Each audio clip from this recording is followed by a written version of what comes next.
ಓಂ ಅನ್ನಪೂರ್ಣೇಶ್ವರಾಯೈ ನಮಃ. ನಿತ್ಯಭಕ್ತಿ ಕಾರ್ಯಕ್ರಮಕ್ಕೆ ಸುಸ್ವಾಗತವನ್ನು ಕೋರುತ್ತಾ, ವೃಕ್ಷೋ ರಕ್ಷತಿ ರಕ್ಷಿತಃ, ನಾವು ವೃಕ್ಷವನ್ನು ರಕ್ಷಿಸಿದರೆ ಅದು ನಮಗೆ ರಕ್ಷಿಸುತ್ತೆ ಅಂತಕ್ಕಂಥ ಒಂದು ಮಾತನ್ನು ನಾವು ಎಲ್ಲರೂ ಕೇಳಿರ್ತೀವಿ. ಹಾಗೆ ವೃಕ್ಷವನ್ನು ಪೂಜೆ ಮಾಡ್ತೀವಿ, ವೃಕ್ಷಕ್ಕೆ ಅಭಿಷೇಕ ಮಾಡ್ತೀವಿ, ವೃಕ್ಷಕ್ಕೆ ನಾವು ನೈವೇದ್ಯ ಇಡ್ತೀವಿ.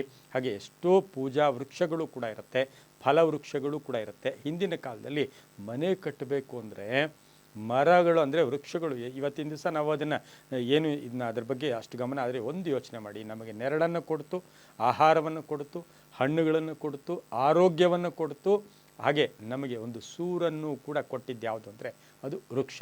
ಅಂತಹ ವೃಕ್ಷಗಳಲ್ಲಿ ಕಲ್ಪವೃಕ್ಷ ಅಂತ ನಾವೆಲ್ಲರೂ ಕೇಳಿದ್ದೀವಿ. ಅದು ಯಾವುದೂ ಅಲ್ಲ, ತೆಂಗಿನ ಮರ. ಈ ತೆಂಗಿನ ಮರವನ್ನು ಇತ್ತೀಚೆಗೆ ಏನಾಗಿದೆ, ಒಂದು ಸೈಟ್ ತೊಗೊಳ್ತೀವಿ, ಅಥವಾ ಭೂಮಿ ತಗೊಳ್ತೀವಿ, ಅಥವಾ ಫ್ಯಾಕ್ಟ್ರಿ ಮಾಡೋಕ್ಕೆ ಹೋಗ್ತೀವಿ, ಅಥವಾ ಭೂಮಿ ಮಾರಿಬಿಡ್ತೀವಿ, ಅಥವಾ ಯಾರೋ ಆ ತೆಂಗಿನ ಮರ ಕಡಿಲೇಬೇಕು, ಅಥವಾ ನಿಮ್ಮ ಮನೆಯ ಪಕ್ಕದಲ್ಲಿರ್ತಕ್ಕಂಥ ತೆಂಗಿನ ಮರ ಕಡಿಬೇಕು ನೀವು, ಅಥವಾ ನೀವೊಂದು ಸೈಟ್ ತೊಗೊಂಡಿದ್ದೀರ, ಅಲ್ಲೊಂದು ಮರ ಇದೆ, ಅಲ್ಲಿ ಮನೆ ಕಟ್ಕೋಬೇಕು, ಆ ತೆಂಗಿನ ಮರವನ್ನು ಕಡಿಬೇಕಾದಂಥ ಪರಿಸ್ಥಿತಿ ಬಂದಾಗ ಅದು ನಾರ್ಮಲ್ ಆಗಿ ಹೇಗಂದರೆ ಹಾಗೆ ಆ ತೆಂಗಿನ ಮರವನ್ನು ಕಡಿಯೋದಕ್ಕೆ ಸಾಧ್ಯತೆ ಇಲ್ಲ. ಅದಕ್ಕೆ ಆದ ವಿಧಿವಿಧಾನಗಳಿದೆ, ಅದರಲ್ಲಿರ್ತಕ್ಕಂಥ ದೈವಾಂಶ ಇದೆ, ಅದರಲ್ಲಿರ್ತಕ್ಕಂಥ ದೈವ ಲಹರಿಗಳಿದೆ, ಅದರಲ್ಲಿರ್ತಕ್ಕಂಥ ಸಾಕಷ್ಟು ಒಂದು ಧನಾತ್ಮಕ ಶಕ್ತಿಗಳು ಆ ಒಂದು ಕಲ್ಪವೃಕ್ಷದಲ್ಲಿ ಇರುತ್ತೆ. ಹಾಗಾಗಿ ಇಂದು ನಾವು ಯಾವುದೇ ತೆಂಗಿನ ಮರವನ್ನು ಕಡಿಯುವಾಗ, ಅಥವಾ ಅನಿವಾರ್ಯವಾಗಿ ಕಡಿಬೇಕು, ವಿಧಿ ಇಲ್ಲ, ನಮಗೇನು ಉದ್ದೇಶ ಇಲ್ಲ ತೆಂಗಿನ ಮರ ಕಡಿಬೇಕು ಅಂತ, ಆದರೆ ಕಡಿಲೇಬೇಕು ಅದನ್ನು. ಅಂತಹ ಪರಿಸ್ಥಿತಿ ಇದ್ದಾಗ ಅದರ ವಿಧಿವಿಧಾನ ಹೇಗೆ, ಇದರಿಂದ ಏನಾಗತ್ತೆ ಇದು, ಅಥವಾ ಹಾಗೆ ಬಿಟ್ಟು ನಾವು ಹೇಗಂದರೆ ಕಡಿಸ್ಬಿಟ್ರೆ ಇದರ ಫಲ ಏನು, ಇದನ್ನೆಲ್ಲ ನಾವು ತಿಳ್ಕೊಂಡಿರಬೇಕು. ಇದಕ್ಕೆಲ್ಲ ನಮ್ಮ ಶಾಸ್ತ್ರಗಳು, ಪುರಾಣಗಳು, ನಮ್ಮ ಹಿರಿಯರು, ನಮ್ಮ ಇತಿಹಾಸ, ಇದೇ ಅನುಭವ. ಇಂದಿನ ದಿನ ಯಾವುದೇ ತೆಂಗಿನ ಮರವನ್ನು ನೀವು ಕಡಿಬೇಕಾಗಿರ್ತಕ್ಕಂಥ ಪರಿಸ್ಥಿತಿ ಬಂದಾಗ, ಅನಿವಾರ್ಯ ಕಾರಣದಿಂದ ಬಂದಾಗ, ಅನಿವಾರ್ಯ ಅಂತ ಉಪಯೋಗಿಸ್ತೀನಿ ನಾವು ಹೋಗಿ ಕಡಿಬೇಕು ಅಂತೇನು ಇಲ್ಲ.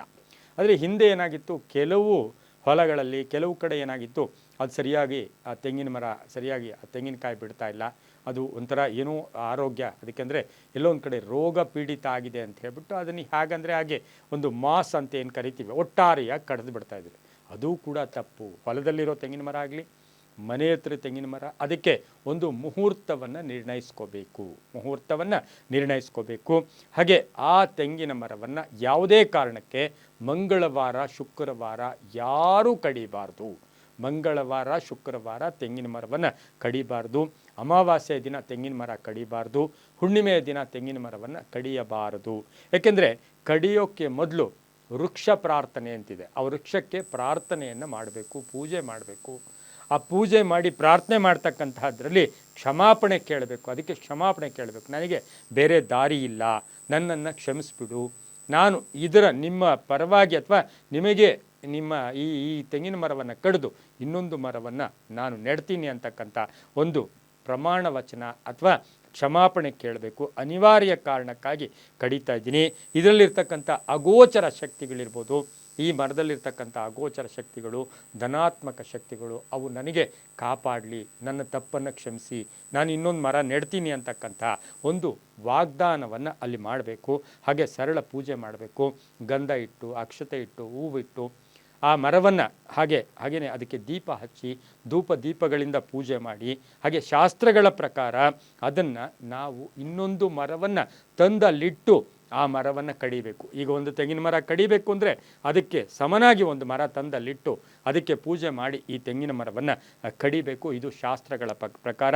ಇಲ್ಲ ಅಂತ ಹೇಳಿದ್ರೆ ಆ ಮನೆಯಲ್ಲಿ ಇರ್ತಕ್ಕಂಥ ಅವರು ಏಳಿಗೆ ಕಡಿಮೆ ಇರುತ್ತೆ, ಆರೋಗ್ಯ ಕಡಿಮೆ ಇರತಕ್ಕಂಥದ್ದು, ಕೋಪ ತಾಪಗಳು ಜಾಸ್ತಿ ಆಗ್ತಕ್ಕಂಥದ್ದು, ಮನಸ್ಸು ಹೇಗೆ ಅಂತ ಹೇಳಿದ್ರೆ ಮುಖಗಳೇ ಚೇಂಜ್ ಆಗಿಬಿಡುತ್ತೆ, ಒಂಥರ ನೀರಸ ಭಾವನೆ ಬರ್ತಕ್ಕಂಥದ್ದು, ಮೈಂಡ್ ಆ್ಯಕ್ಟಿವೇಟ್ ಇಲ್ಲದೆ ಇರತಕ್ಕಂಥದ್ದಾಗಿರೋದ್ರಿಂದ ಈ ಒಂದು ಕಲ್ಪವೃಕ್ಷವನ್ನು ಕಡಿಬೇಕಾದ್ರೆ ಶಾಸ್ತ್ರೋಕ್ತವಾಗಿ ವಿಧಿವಿಧಾನಗಳ ಮುಖೇನ, ಅಥವಾ ಒಬ್ಬ ಬ್ರಾಹ್ಮಣನ ಅಥವಾ ವಿಪ್ರರನ್ನು ಕರೆಸಿ ಅವರಿಗೆ ವಸ್ತ್ರದಾನ ಮಾಡಿ, ಅವರಿಗೆ ಅವ್ರ ಕೈಯಲ್ಲಿ ಪೂಜೆ ಮಾಡಿಸಿ, ಅವರ ಒಂದು ಹೊತ್ತು ಊಟಕ್ಕೆ ಅವರಿಗೆ ನೀವು ಕೊಟ್ಟು ಆ ತೆಂಗಿನ ಮರವನ್ನು ಕಡಿದು ಇನ್ನೊಂದು ಮರವನ್ನು ನೆಟ್ಟಿದ್ದೆ ಆದರೆ ಯಾವ ಶಾಪ, ಯಾವ ದೋಷ ಕೂಡ ಬರೋದಿಲ್ಲ. ಎಲ್ಲವೂ ಕೂಡ ನಂಬಿಕೆ ಆಧಾರ ಅಂತ ಹೇಳ್ತಾ, ಸರ್ವೇ ಜನ ಸುಖಿನೋ ಭವಂತು, ಸಮಸ್ತ ಸನ್ಮಂಗಳಾನಿ ಭವಂತು.